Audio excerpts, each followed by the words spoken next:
Turo ko sa inyo mga idol kung paano to babaklasin. Yan. So itong buong ganito mga idol, may nabibili po nito sa mga hardware ano. So pag may ganito kayo mga idol, hindi mo na kailangan ayusin to, ano? Kasi nakabili ka ng bago, so hindi buong gripo ang binibili mo. Ito lang. So pag may ganito ka na, salpak mo na lang. No? Salpak mo na lang kaagad. Tapos balik mo yung hawakan. Tapos yun na. Goods na. Di ba? Napakabilis.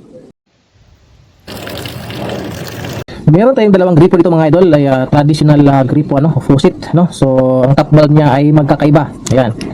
Ito yung top valve ng isang traditional faucet o gripo. Then iba din yung top valve niya, ang kabila. So ang kalamitang sira nito mga idol ay pagtatagas ng no, yung common problem nito, tumatagas dito, dito dahil sa kanyang valve ano. So alam niyo ba mga idol na itong gripo na to ay basic lang tong aayusin ano. So hindi mo na kailangan pag nagkaroon ng problema ay magpalit ka kaagad ng panibagong gripo ano. So sa video na to mga idol ay tuturuan ko kayo paano natin i-save para maka-save din kayo ng panggastos ano. So madali lang to mga idol at panoorin niyo to ang ating tutorial for this video paano ayusin ang itong gripo. Unahin muna natin to mga idol, itong traditional na faucet ano. So kung halimbawa kahit anong higpit mo mga idol ay tumatagas pa rin dito or dito sa may kanyang uluhan, dito lang po ang pag-aayos nito mga idol no. Yung mga bilisang pansamantagal na pag-aayos nito. So gamit lang kayo ng pliers no. Ikutin mo lang to, yan. Dito maikot na. Tanggalin mo lang to. Yan. Yan. So, din hugutin. Yan. So dito mga idol, isa casing lang po ito ano. Wala na pong nakalagay diyan kung ano pa man no. So dito tayo mag-focus sa kanyang valve. Yan. So matik mga idol, ang pinaka-valve niya mga idol ay ito. May kunti siyang rubber sa dulo ano. So kita niyo naman, punpud na. So kahit anong higpit mo talagang tutulo ano. So in case naman idol na dito sa may head niya ang na tumatagas, may rubber po yan sa ilalim mga idol no. So rubber lang po, pinaka-madali lang po ito gawin. Kahit anong yung rubber, din rubber lang. So yan lang yung mechanism niya mga idol, rubber lang. So ito mga idol, tatanggalin mo to. Yan. So papalitan mo to ng rubber dito. So kung wala kang mabili o kung anong makita na pamalit ito mga idol, ay pwede kang gumamit ng ito. Ang tawag nito ay interior ano. So sa gulong mga idol. So magupit ka lang nito mga idol. Yan, magupit ka lang nito. Yung kasing lapad o kasing laki nito no. Yung mga idol. So yan. Gupit ka lang ng maliit. Yan mga idol. So bubutasan mo lang dito sa gitna mga idol. Yan. Pasok mo lang. Bubutasan mo lang yan siya. Maliit.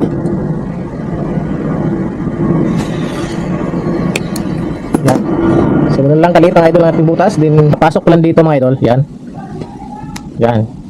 So pag napasok nyo na mga idol, kung makita nyo na medyo manipis yung inyong interior, no? Yan. Pwede nyo dublihin, no? Dublihin nyo itong interior pagpatong dito. Kasi may gapa dito ng konti eh. So gawin natin. So kuha pa tayo ng isa. Gugupit pa tayo ng isa. Yan. So ganito lang po mga idol pag-ayos nito. So yan. So siyempre butasan natin ulit yung gitna. Yung sakto lang napapasok yung ano mga idol, yung pinaka dulo ng gripo natin no. Huwag mo masyadong maluwag rin. Pasok natin. Yan. So kung makita nyo mga idol, sagad na siya no. Sagad na siya. So ito gupitin na lang natin to no. Iikot na lang natin to pagupit. So sundan mo lang yung ilalim. May guide ka naman sa ilalim. Doon mo na kunin sa ilalim. Yan, bilugin nyo na lang mga idol. So ayan mga idol, ayos na. So kita nyo, may rubber na ano. Yan, ganoon lang, wala kang binili na materials mga idol, basta may guma ka lang ano. So yan, ganyan na yung itsura. So kung kayong gumawa, gandahin nyo lang yung DIY nyo ano.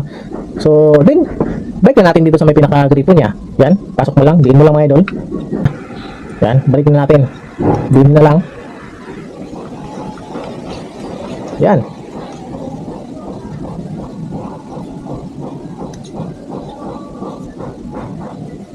So ayos na mga idol. So ganoon lang. So may rubber na siya. Pwede naman natin ikabit mga idol. So mamaya papakita ko sa inyo at testing natin to kung okay yung ating ginawa no. So ito yung luma at bago na to sa ilalim. So tabi mo natin to. Yan. Testing natin mamaya, papakita ko sa inyo. Din ito next mga idol, yung pinaka valve niya sa isang gripo natin. Ibang mekanismo nito mga idol, yung ang top valve niya no. So ito ay ginagamitan ng ceramic disc. So pakita ko sa inyo kung paano ito babaklasin. So siyempre, buksan natin, ikutin lang natin. Yan. So, hugutin lang natin ito mga idol. Yan. So, ito, yung kanyang pinaka base, ito yung kanyang ceramic valve. So yan. So paano ba ito ayusin kung halimbawa nasisira, no? O na tumutulo na. So turo ko sa inyo mga idol kung paano to babaklasin. Yan.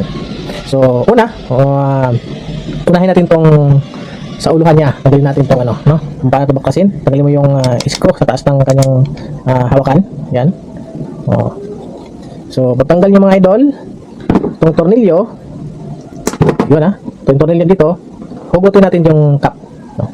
So itong buong ganito mga idol, may nabibili po nito sa mga hardware, ano? Ayan. May nabibili po kung ayaw mong magkumpuni na, no? Dahil sira na, kung ayaw mong magkumpuni na maayos o hindi mo alam paano ayusin, pwede ka pong bumili sa mga hardware, sa mga Ace Hardware, meron nito, sa Welcome meron. So pakita ko sa inyo kung anong hitsura na mabibili, ano? To. Meron tayo dito. Ayan. Ito yung bago. Ayan. So pag may ganito kayo mga idol, hindi mo na kailangan ayusin to, no? Kasi nakabili ka ng bago, so hindi buong gripo ang binibili mo. Ito lang, nakakamura kasi ito. Pag bumili ka isang set nito, nasa 300 plus din yata. So pag ito lang bibilhin mo, nasa 90 plus o more or less 100 lang ito mga idol. So pag may ganito ka na, salpak mo na lang, no? Salpak mo na lang kaagad. Tapos balik mo yung hawakan, tapos yun na. Goods na, di ba? Napakabilis. Kung bumili ka na lang ng ganitong kanyang top valve. So kung halimbawa hindi ka naman nakabili, gusto mo mag-DIY, ituturo ko sa inyo kung paano ito baklasin, no? So ito. Yun, tanggalin natin yung takip. Then kunin natin yung cover ito. Kasi usually ang nasisira itong mga idol, ang papalitan ito at saka yung ceramic din sa ilalim, no? So mga o-ring dyan, kung okay pa, pwede rin mapapalitan yan. So paano baklasin itong kanyang valve? Ito, tanggalin mo itong kanyang yan, yung cap niya na rubber ko ito mga idol, Pag bumili ka ng ceramic disc mga idol, may kasama na itong ganito, ano? Nabibili rin to. So yan, itaktak mo lang yung kanyang disc, yan, or itulak mo ito mga idol, no? Para matanggal mo yung pinaka handle niya, pwede mo itulak. Yun. So makita mo, natanggal na kanyang handle, kahon na lang naiwan, no? Kahon na lang to. So once ito yung handle niya, yan. So ito yung ceramic disc. So ito ang ating papalitan. Yan, kasi ang function kasi nito mga idol, umiikot lang yan. So ganyan, no? Makikita nyo yung may dalawang butas, nagkiskisan lang tong dalawa. So may tendency talaga kakaikot, numinipis. So pag bukas, nakaganyan, pag sinasara, natatakpan yung butas, no? Na ganyan. So ito ay kung may mga sira kayong mga ganito ding valve, pwede nyo kahuyan, ano? Ito. So itong seat na to mga idol, ceramic disc at yung cap na rubber, may nabibili po yan din yan, ano? May replacement po ng mga ano yan, nabibili sa mga hardware. So ito ang ating papalitan. Yan. Yung ceramic disc tsaka yung cap. So meron tayo dito, bago. Ito po yung kanyang cap. Yan. Tapos ceramic. Yan. Clear po yung mga idol, ha? Yan. So yan, bago. So ito ang ating ipapalit mga idol. Yan, itong tatlong seat to. So paano ibalik? Yan ang katanungan dyan. Paano ibalik? So mga idol, ito, kung halimbawa yung itong tutulo o pinaka-header mo, rubber lang din mga idol. Mapapalitan din yung rubber na yan, no? So yan, itong ganyang handle, yung naikot-ikot natin, may rubber din yan sa gilid. Kung okay pa naman, goods pa yan. So ito, para may ipin, dito nakaposisyon yung disc, no? Yan. Kasi ang disc, may parang kanal dalawa. So yung pinaka-ipin, dapat nakaganyan siya, no? Yan. Para pag ikot natin, sumasama. Then, ito namang kanyang cap na, itong kanyang isang pangontra na disc din, dapat yung may groove dito, yung pinaka, may usli din niya na, ano, yan, may usli sa kanyang gilid, dapat nakapasok din dito sa may uka, no, yung may groove. Yan, para hindi siya, para steady lang ito sa loob. Hindi, kasi ang umiikot talaga mga idol, na sumasama, ito, naka-steady lang ito sa ilalim. So, yan, balik na natin. So, yan, pwede mong i-clamp mo na kagad siya. Yan, papatong mo na sa groove. Tsaka mo siya ibalik, no? Yan, pasok mo lang. Yan, then tulak mo lang pa ilalim. Yan, so ayun na. So kung nakita nyo mga idol, di ba? Naikot-ikot na, sumasama na yung disc natin. So next nating ilagay itong kanyang kasama, disc. So dapat nakataob din, ha. Yung itong pinaka may buka na nasa labas, no. So pasok mo lang dito. Yan. Yan. Yun. So ayan na. So kita mo bubukas, sumasara. Ganun lang kadali mga idol magpalit nito, no. Yan. So yan.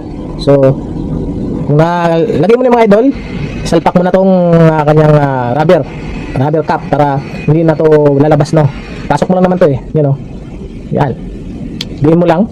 So ayan na mga idol. Goods na. Bagong bago na, oh. So, ganun lang mga idol, ganun lang kadali. So, napalitan na natin, no? Yan. So, pwede mo nang ibalik. Ito yung luma niya mga idol, oh. Yung luma. So, pwede mo nang ibalik. Yan. Pagbalik mo, yun na. Good. Higpitan mo na lang to. Then, ibalik mo yung kanyang handle. Yan. Yung screw. Higpitan. Yan. Good. That's new. Ayos. So, ganun lang kabilis palit nito mga idol ha. Mag-kumpuni nito, no? Kung mahilig ka mag-DIY, subukan mo at para mapatunayan natin din, mapatunayan mo na tama ang ating ginagawa, no? So, yan. Naayos natin yung ating dalawang gripo na halos hindi tayo gumastos. Ito kung hindi talaga natin magpalit, makabili ka naman ng mga spare parts na mura lang or mahanap ka ng ibang gripo na pwede mong kahuyan. Yan ang ating pag-aayos nito mga idol. Sana may nakuha kayong tips, no? Kung paano ito baklasin, aayusin, ano? Sana nakatulong itong video na to mga idol sa inyong pangangailangan ngayon. Ano?